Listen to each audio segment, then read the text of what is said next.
Today is a day that the #1 player in the world, Novak Djokovic, will forever remember. A day he's calling the biggest moment of his career. A day that has now put him with an elite group of players.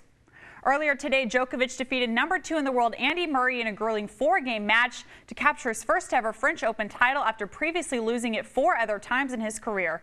The French Open was the Serbian's kryptonite, but he was finally able to win it and receive the 4th Grand Slam title, completing a career Grand Slam and joining only 8 other players in history to accomplish this feat. Kayleena, something I know you were very excited about, as well as a lot of our viewers, I'm sure. Tonight, Game 4, Stanley Cup Finals. Yep, this game was sure to live up to all the hypes and expectations going into this. Metallica even started this game off to get the crowd hyped up. And we're talking about the San Jose Sharks hosting the Pittsburgh Penguins in Game 4 of the Stanley Cup Finals. Sharks looking to tie this series up, and the Penguins are looking to take a commanding 3-game lead.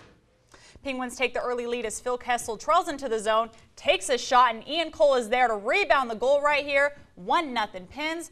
Second period, and the Pens are going to go ahead and add another, this time off the power play. Kessel finds Evgeny Malkin in front for the tip-in goal, and these Pens are all fired up right now, but the Sharks finally able to break through in this one. Third period, Brendan Dillon with the wrister. Carlson is able to rebound this one in front for the score, and it's now a 2-1 game, but the Pens needed to add some insurance. 2 minutes left. Carl Hagelin to Eric Fair for the wrister goal. Pens win this game 3-1 to take the 3-1 series lead and send this game back to Pittsburgh. Arizona taking on Oklahoma State in the College World Series. The winner gets a trip to the finals, and Luis Boyd hits this one a deep left field.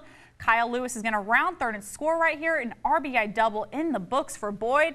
And then Zach Gibbons, he's going to go ahead and just add to this. Hits this one to right center field.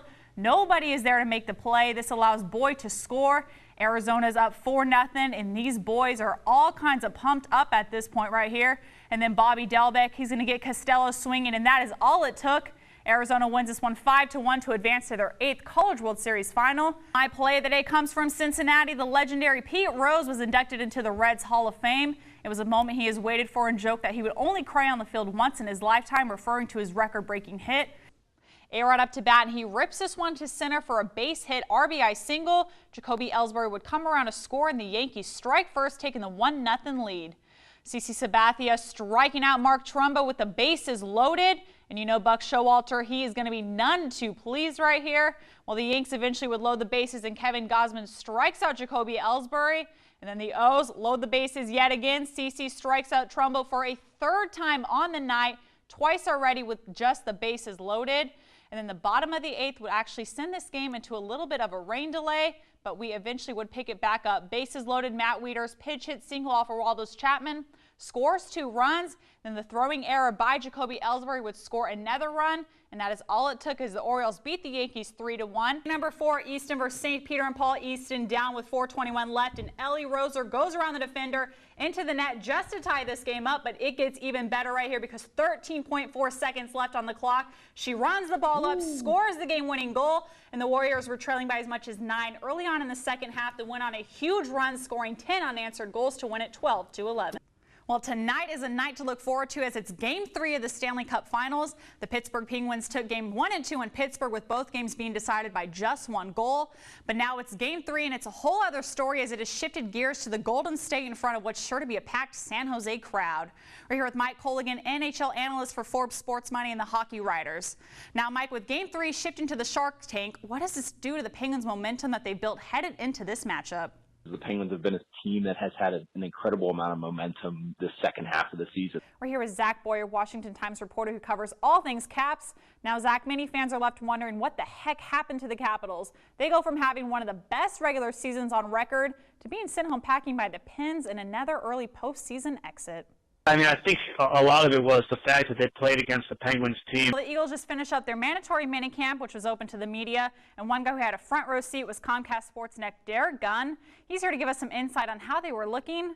Now, Derek, the big question is, how is their first-rounder Carson Wentz looking out there? On the surface, he's everything the Eagles expected him to be. I think the Eagles have a lot of things going in their favor. A new coach is obviously bringing a lot of new light to this team. Now that they're on the same page with quarterback Sam Bradford, they're headed in the right direction. I just don't think this season will be a championship season, but more of a rebuilding season.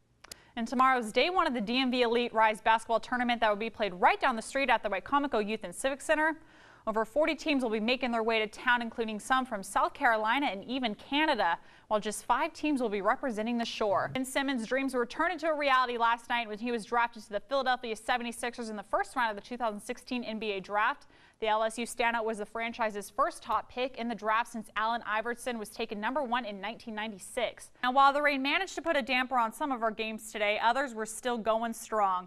Washington High School was just one of the games. They were taking on Colonel Richardson for both baseball and softball at home earlier today. In Washington up to bat here, line drive is going to find Garrett Niepert. Then it's Niepert to Jacob Hicks to Remington Mangum. 4-6-3 double play would go ahead and end the inning right there.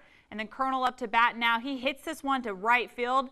Keenetta Nutter loses it in the sun, but somehow manages to catch it as he falls over. And then Chandler Heller up to bat now. He rips this line drive down the right field line. RBI single would score Caleb Walston, cutting Colonel's lead to 2 with the bases loaded. Then Jarrett Bennett gets the strikeout to end the inning. Colonels win 3-1 to improve to 8-0 on the season. Now on to some softball. Colonel's Reagan Toll up to bat. She hits this one up. We're here at the Showplace Arena in Upper Marlboro, Maryland for Day 2 of the MPSSAA State Wrestling Tournament Finals. And the final match is just going to begin in a little bit. And we have 4 kids from the Bayside actually competing in the finals tonight. The Royals, of course, are in first place of the AL East, but the Blue Jays are not far behind. They are 2 games back, sitting in at 3rd place. Game time is slated for 7:05 p.m., and we will have all your highlights and updates after the game. The DSU football team held their spring scrimmage earlier today. The Hornets enter their 2nd season under the direction of head coach Kenny Carter, and they're hoping for better results than last year's 1-10 record. We knew what we were going to get, and it wasn't unexpected. As we looked at personnel and have gone out and recruited and really had a chance to kind of get our kids to get them to understand the systems like we are, we expect to do really well. The big question this spring is who will earn their starting job under center. Kobe Lane has developed after leading them to their only win a year ago, but now has been splitting time with Daniel Epperson, the San Bernardino transfer.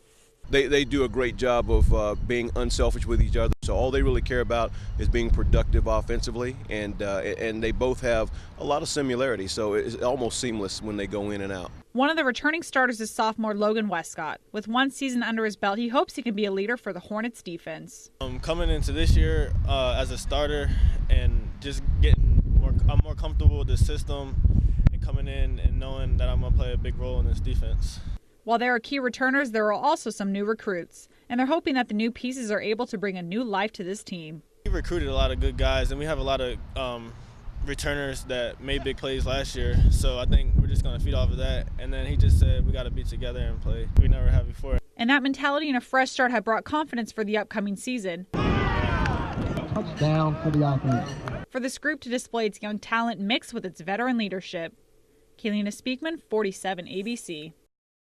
And that's it for sports. Keep it right here. You're watching 47 ABC.